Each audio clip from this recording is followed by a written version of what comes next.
₱50 lang mga idol yung dala natin. Tinanghali pa tayo. Mabilis lang natin 'to matatapos mga idol. Kunting oras lang 'to mga idol.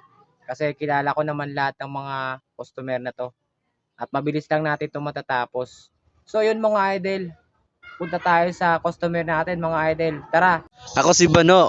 May tililing! Pero hindi ako Bano sa totoong buhay. Mga idol, iniwan ko na kasi malaki yun. Babalikan ko na lang mamaya mga idol.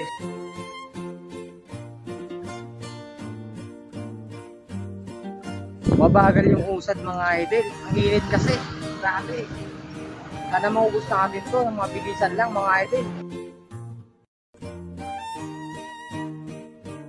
Meron na tayo idol. Unang pending. Sarado yung shop niya mga idol. Siguro si Mana Santa ngayong araw na to. Kaya nagsarado sila mga idol. So ganoon pa rin. Move on tayo sa another customer natin mga idol. Para mabilis natin ito matapos. Tanghaling tapat mga idol. Pending. Walang tao sa bahay. Sarado yung pinto mga idol. Aso lang yung nasa loob. Kinulong pa yung aso sa loob mga idol. Hindi tuloy makalabas yung aso. Kaya pending to ngayong araw mga idol. Punta ulit tayo mga idol sa susunod customer natin mga idol. Tala.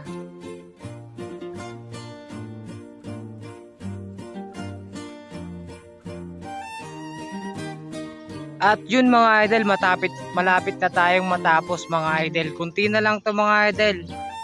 2 barangay na lang yung pupunta natin, pero kunti lang yung parcel na yun mga idol. Siguro mga 5 piraso na lang to mga idol at matatapos na tayo mga idol.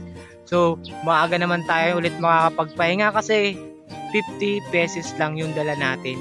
So siguro kikita naman tayo dito ng ₱400. Okay na din yun kaysa walang trabaho, di ba?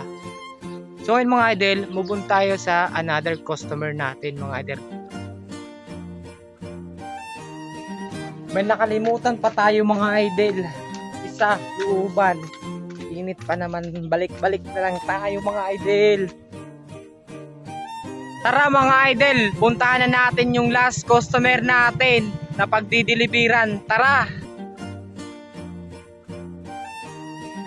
At yun mga idol, natapos na naman yung isang araw natin na pagtatrabaho.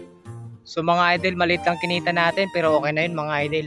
Kaysa naman wala tayong kinita ngayong araw. So paano ba yan mga idol? Bukas ulit. Paalam.